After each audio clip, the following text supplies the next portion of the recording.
आज मी आपल्यासोबत सुका जवल्याची रेसिपी शेअर करणार आहे, जी जबरदस्त टेस्टी लागते. बघताच तुमच्याही तोंडाला पाणी सुटलं असेल. मस्त असा चमचमीत, झणझणीत असा हा सुका जवला बनवण्याची सोपी पद्धत आहे. एकदा नक्की बनवून पहा, तुम्हालाही आवडेल. तर जवला कोणता निवडायचा, कसे बनवायचे ते मी तुम्हाला स्टेप बाय स्टेप सांगणार आहे. तर त्यासाठी आधी बघा, सर्वात पहिला आपल्याला घ्यावा लागणार आहे जवला.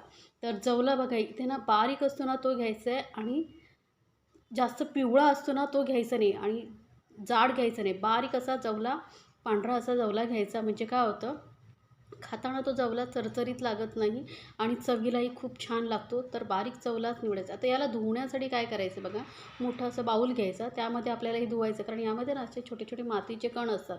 तो जवला धुतल्यानंतर तो वरती तरंगतो, म्हणजे आपल्याला जे माती यामध्ये असते ना ती खाली बसते, आणि आपल्याला धुवायला सोपा पडतो. नाहीतर काय होतं माहिती आहे, खाताना आपल्याला अशी माती माती लागू शकते. त्यामुळे धुण्याची ही पद्धत पहा. आता मस्त स्वच्छ असता 2-3 वेळा हा मी धुवून घेते. जवला धुवून स्वच्छ पूर्ण पाणी काढून टाकायचं, हाताने दाबून दाबून, लक्षात ठेवा.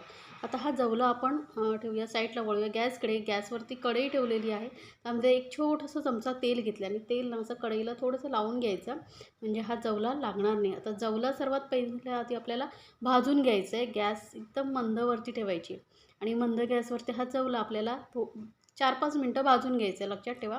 म्हणजे काय होईल, जवला व्यवस्थित भाजला गेला ना की जवला चवीलाही खूप छान लागतो, आणि असा टेस्टी जवला तुमचा तयार होईल. तर गॅस एकदम कमी ठेवायची, आणि हा असा मध्ये मध्ये मिक्स करत आपण हा जवला साधारण 5 मिनटं भाजून घेऊया. तर हा बघा, जवला आपला असा थोडासा हलका हलकासा भाजला गेलेला आहे. अजून थोडा वेळ भाजूया.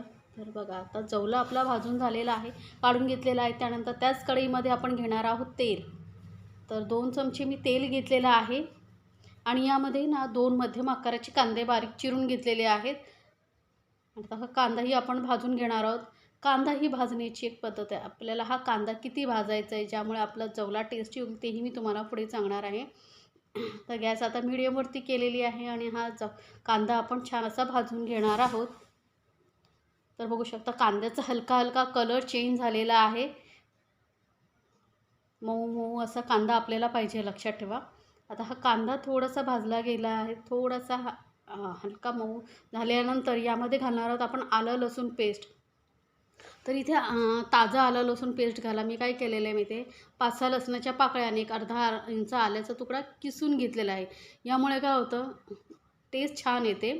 तुमच्याकडे जर रेडीमेड पेस्ट असेल तर घालू शकता, पण जर तुम्ही ताजं घालून बघितलात ना आलं लसूण पेस्ट, तर खरंच टेस्ट खूप भारी येते. तर आता आलं लसूण आणि छान असं ते कांद्याबरोबर भाजून घेतलेले बघू शकता. कांदा ब्राऊन झालेला नाही आहे, थोडासा डार्क गुलाबी झालेला आहे. इतपतच आपल्याला हा कांदा भाजून घ्यायचा आहे. आता यामध्ये घालायचं आहे टोमॅटो. तर एक मोठ्या आकाराचा टोमॅटो मी बारीक चिरून घेतलेला आहे. आता कांदा हा बघा असाच भाजल्यामुळे काय होतं, जास्त ब्राऊन न केल्यामुळे आपला जो जवला आहे ना तो खाताना असा मस्त रसरशीत लागतो.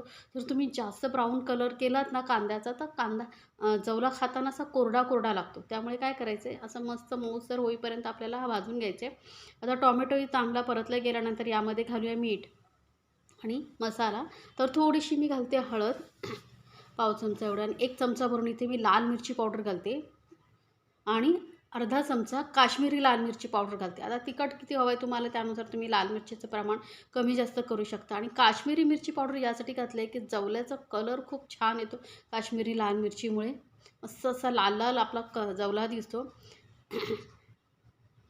तर बघा, मस्त मसाले सर्व आपण कांदा टोमॅटोमध्ये मिक्स करून घेतल्यानंतर आता घालायचं यामध्ये जवला. तर जवल्याबरोबरच आपण घालणार आहोत 3-4 कोकम. कोकम जरूर घाला, म्हणजे काय होतं, टेस्टी जवला कुठल्याही नॉनव्हेज पदार्थामध्ये बघा, मच्छीमध्ये वगैरे कोकम घातलात ना तर त्याची टेस्ट जबरदस्त होते. तुम्ही म्हणाल टोमॅटो घातलं आहे, मग कोकम कशाला नाही. टोमॅटोमुळे काय होतं, हा गोडसर लागतो थोडा जवला, पण कोकम घातलात ना मस्त अशी आंबट टेस्ट येते. त्यामुळे कोकम थोडंसं घालायचं. आता यामध्ये 2-3 चमचेच पाणी घालायचं आहे, जास्त पाणी घालायचं नाही आपल्याला, लक्षात ठेवा. आणि हा जवला आपल्याला आता शिजवून घ्यायचा आहे 4-5 मिनटं, जास्त नाही. आता हा जवला लागू नये म्हणून काय करायचं, अशी खोलगट ताटली यावरती ठेवायची कढईवरती, आणि यावरती घालायचं आहे पाणी. म्हणजे काय होईल, आपण जे पाणी घातलं आहे ना त्यामध्येच तो जवला शिजेल, खाली लागणार नाही. कारण ही जी वाफ आहे ना त्याने आपलं जवला खाली लागत नाही आणि जवला छान शिजला जातो. तर बघू शकता पण 2-3 चमचेच पाणी घातलेलं होतं, तेही पाणी तसंच आहे. तर आता काय करायचं, हलकाचं मिक्स करून घ्यायचं आणि थोडंसं हे पाणी आटेपर्यंत आपल्याला शिजवून घ्यायचं आहे. आता झाकण ठेवायचं नाही आहे. 1 मिनिटभर असं तुम्ही परत शिजवून घेतलात ना, की मस्त जवला तुमचा सुका जवला तयार होतो. थोडीशी घालायची कोथिंबीर, तुम्हाला आवडत असेल तर घाला. आणि असा हा चमचमीत असा आपला जवला झालेला आहे तयार. तर बघू शकता मस्त असं जवला चमचमीत तयार झालेलं आहे. पोळीबरोबर, भाकरीबरोबर खरंच खूप भारी लागतो. तर एकदा नक्की बनवा आणि मला सांगायला विसरू नका. आणि जर रेसिपी आवडली तर चॅनलला लाईक्स, कमेंट्स आणि सबस्क्राईब करायला विसरू नका. सोबतच बेल आयकॉनवरती नक्की क्लिक करा, म्हणजे काय होईल, माझ्या नवीन रेसिपीची नोटिफिकेशन लगेचच तुमच्यापर्यंत पोहोचेल. आणि हा तुम्ही रेसिपी कुठून पाहताय तेही मला सांगा, म्हणजे काय होईल, मलाही कळेल की तुम्ही माझ्या रेसिपी कुठल्या शहरातून पाहताय ते.